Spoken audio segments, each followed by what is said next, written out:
Saudara-saudari yang terkasih, selamat pagi berkah dalam. Sudahkah kita memberi senyum hari ini, Jumat 30 September 2022? Gereja memperingati Santo Hieronymus, imam dan pujangga gereja. Kita awali permenungan kita dengan tanda kemenangan Kristus. Dalam nama Bapa dan Putra dan Roh Kudus. Amin. Permenungan kita diambil dari Injil Lukas bab 10 ayat 13 sampai 16. Celakalah engkau Korazim, celakalah engkau Betsaida, karena jika di Tirus dan di Sidon terjadi mujizat-mujizat yang telah terjadi di tengah-tengah kamu, sudah lama mereka bertobat dan berkabung. Akan tetapi pada waktu penghakiman, tanggungan Tirus dan Sidon akan lebih ringan daripada tanggunganmu. Dan engkau, Kapernaum, apakah engkau akan dinaikkan sampai ke langit? Tidak, engkau akan diturunkan sampai ke dunia orang mati. Barang siapa mendengarkan kamu, ia mendengarkan aku. Dan barang siapa menolak kamu, ia menolak aku. Dan barang siapa menolak aku, ia menolak Dia yang mengutus aku. Saudaraku yang terkasih, bacaan Injil hari ini tentang penolakan terhadap Yesus. Orang-orang di Korazim, Betsaida, dan Kapernaum menolak kehadiran Yesus. Walaupun Yesus banyak melakukan mujizat, melakukan kebaikan, mengajarkan hal-hal baik pada mereka, tapi mereka tidak berubah untuk menjadi lebih baik. Orang-orang ini dikenal sebagai orang yang sulit untuk sebuah perubahan. Apapun cara yang dibuat oleh Yesus, selalu mendapatkan kesulitan. Mereka tumpul hatinya, mereka tertutup hatinya untuk sebuah perubahan, untuk sebuah pengajaran yang membawa mereka pada sebuah kebaikan. Karena itu Yesus mengecam mereka.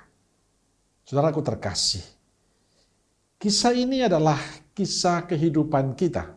Kita bisa melihat bahwa dalam kehidupan kita banyak sekali yang Injil ceritakan pada kita hari ini, yang hatinya tumpul, yang tertutup, itu berada di sekitar kita.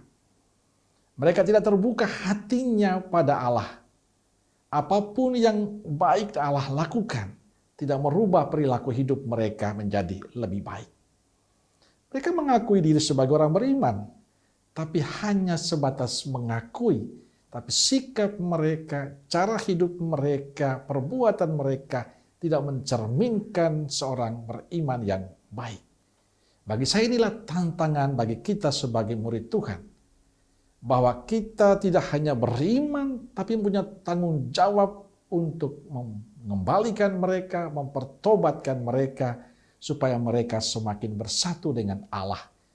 Kita dipanggil tidak hanya untuk mengalami kasih Allah, lalu berhenti dalam diri kita, tapi tugas kita selanjutnya adalah menceritakan kebaikan-kebaikan Allah itu lewat sikap dan perbuatan kita, supaya mereka yang jauh dari Tuhan akhirnya mengalami, merasakan berkat Tuhan lewat pelayanan-pelayanan kita.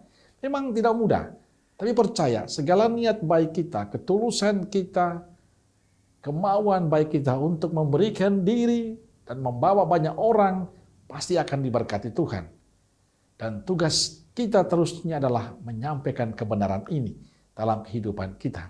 Injil mengatakan dengan jelas pada hari ini, barang siapa mendengarkan kalian, ia mendengarkan daku. Artinya kita sungguh dipercaya Yesus.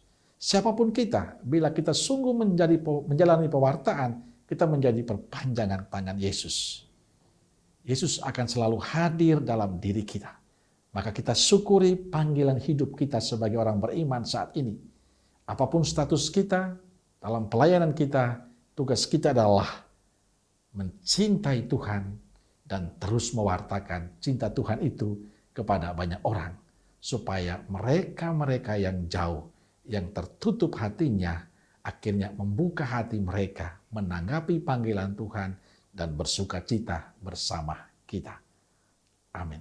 Semoga Allah yang Maha Kasih memberkati kita semua, Bapa, Putra, dan Roh Kudus. Amin. Keluarga Kudus Nazaret, doakanlah kami. Amin. Berkah dalam.